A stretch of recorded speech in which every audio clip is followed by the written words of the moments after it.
ਅਗਲੀ ਦੀਪਕ ਜੀ ਗੱਲ ਕਰੀਏ, ਮਾਨ ਸਰਕਾਰ ਨੂੰ ਕਿਉਂ ਸੱਦਣਾ ਪੈ ਗਿਆ ਜੀ 2 ਰੋਜ਼ਾ ਇਜਲਾਸ?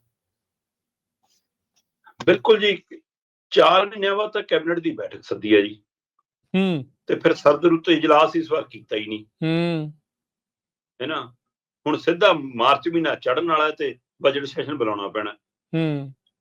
ਹੁਣ ਜਿਹੜੇ ਤਕਨੀਕੀ ਮਾਹਰ ਨੇ ਉਹਨਾਂ ਦਾ ਤਾਂ ਕਹਿਣਾ ਜੀ ਇਹ ਸਿਰਫ ਤੇ ਸਿਰਫ ਕਹਿੰਦੇ ਜੀ ਇਸ ਲਈ ਸੱਦਿਆ ਕਿ 2 ਰੋਜ਼ਾ ਇਜਲਾਸ ਤਾਂ ਕਿ ਉਹ ਜਿਹੜਾ ਖੱਪਾ ਹੈ, ਜਿਹੜਾ ਉਹ ਟਰਮਸ ਨਿਯਮਾਂ ਦੇ ਅਨੁਸਾਰ ਹੁੰਦਾ, ਉਹ ਪੂਰਾ ਕੀਤਾ ਜਾ ਸਕੇ।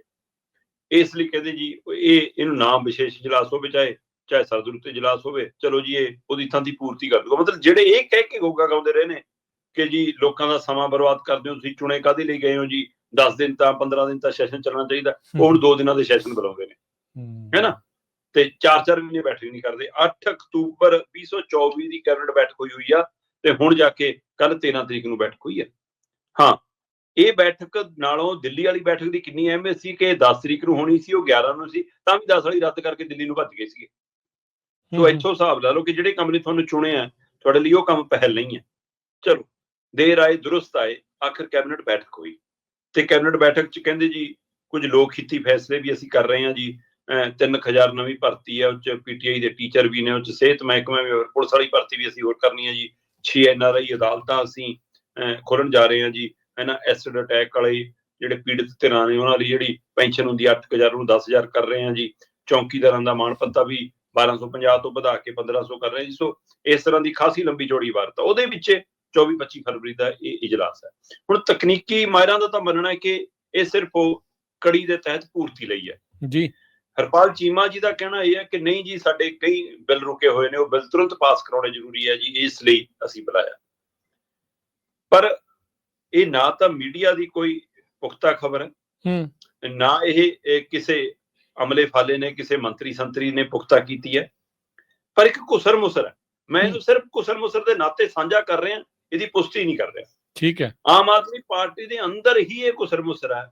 ਕਹਿੰਦੇ ਬਾਈ ਕਿਤੇ ਆਪਣਾ ਆਗੂ ਕਹਿੰਦੇ ਲੱਤਾਂ ਤਾਂ ਨਹੀਂ ਢਾ ਕੇ ਬਹਿ ਗਿਆ ਕੁਰਸੀ ਦੇ ਵਿੱਚ ਕਿ ਮੈਂ ਨਹੀਂ ਛੱਡਦਾ ਕੁਰਸੀ, ਉਹਨੂੰ ਪਰੇ ਕਰਨ ਲਈ ਤਾਂ ਨਹੀਂ ਬੁਲਾਇਆ ਇਜਲਾਸ ਕਿ ਜੇ ਐ ਨਹੀਂ ਬਦਲਦਾ, ਐ ਨਹੀਂ ਹਟਦਾ ਤਾਂ ਆਪਾਂ ਉੱਥੇ ਮਤਾ ਲਿਆ ਕੇ ਬਹੁਮਤ ਸਾਬਤ ਕਰ ਦਈਏ ਕਿ ਸਾਡਾ ਲੀਡਰ ਤਾਂ ਹੁਣ ਇਹ ਹੈ। ਕਿਤੇ ਇਹ ਤਾਂ ਨਹੀਂ, ਜਦੋਂ ਕਿ ਇਹਦੀ ਸੰਭਾਵਨਾ ਰੱਤਾ ਕਿਤੇ ਨਜ਼ਰ ਨਹੀਂ ਆਉਂਦੀ।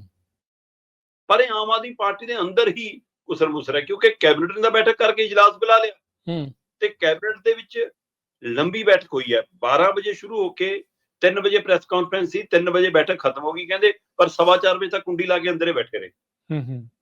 ਸੋ ਹੁਣ ਉਹ ਸਵਾ ਘੰਟਾ ਕੀ ਹੋਇਆ, ਇਸ ਨੂੰ ਲੈ ਕੇ ਆਮ ਆਦਮੀ ਪਾਰਟੀ ਦੇ MLA ਕਰੀ ਜਾਂਦੇ ਨੇ, ਕਹਿੰਦੇ ਬਾਈ ਕਿਤੇ ਪੰਗਾ ਤਾਂ ਨਹੀਂ ਪੈ ਗਿਆ ਕਿ ਬੰਦਾ ਕੁਰਸੀ ਨਾ ਛੱਡਦਾ ਹੋਵੇ। ਸੋ ਉਹ ਇਸ ਲਈ ਤਾਂ ਨਹੀਂ ਹੋਵੇ। ਸੋ ਆਪਾਂ ਕੱਲ ਵੀ ਵੈਸੇ ਤਬਾਦਲੇ ਦੇ ਨਾਲ ਗੱਲ ਕਰਕੇ ਹਟੇ ਹਾਂ। ਸੋ ਪਰ ਇਹ ਹੁਣ ਉਹ ਜਾਣਨ ਦੀ ਕੋਸ਼ਿਸ਼ ਕਰ ਰਹੇ ਨੇ ਤੇ ਕੈਬਨਿਟ ਦਾ ਕੋਈ ਵੀ ਮੰਤਰੀ ਕਿਸੇ ਤਰ੍ਹਾਂ ਦੀ ਮੀਡੀਆ 'ਚ ਟਿੱਪਣੀ ਕਰਨ ਤੋਂ ਅਜੇ ਬਚ ਰਿਹਾ।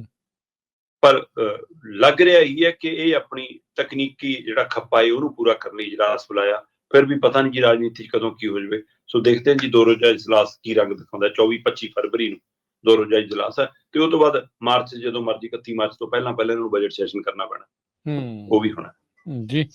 ਪਹਿਲਾ ਦਿਨ ਤਾਂ ਯੂਜਲੀ ਪਿੱਛੇ ਜੇ ਕੋਈ ਗੁਜ਼ਰ ਗਿਆ ਹੁੰਦਾ ਉਹਨੂੰ ਸ਼ਰਧਾਂਜਲੀ ਦੇ ਵਿੱਚ ਮਾੜਾ ਜਿਹਾ ਲਾ ਕੇ ਹਾਜ਼ਰੀ ਤੇ ਫਿਰ ਉਹ ਚਲੇ ਜਾਂਦੇ ਹੁੰਦੇ ਆ। ਸੋ ਦੇਖੋ 48 ਘੰਟੇ ਟੋਟਲ ਆ ਤੇ ਇਹਨਾਂ ਨੇ ਤਾਂ ਕੰਮ ਮਸਾਂ ਹੀ 8 ਘੰਟੇ ਕਰਨਾ ਹੋਣਾ, ਉਹ ਵੀ ਜ਼ਿਆਦਾ ਮੈਂ ਕਹੀ ਜਾਂਦਾ ਲੱਗਦਾ ਜੀ।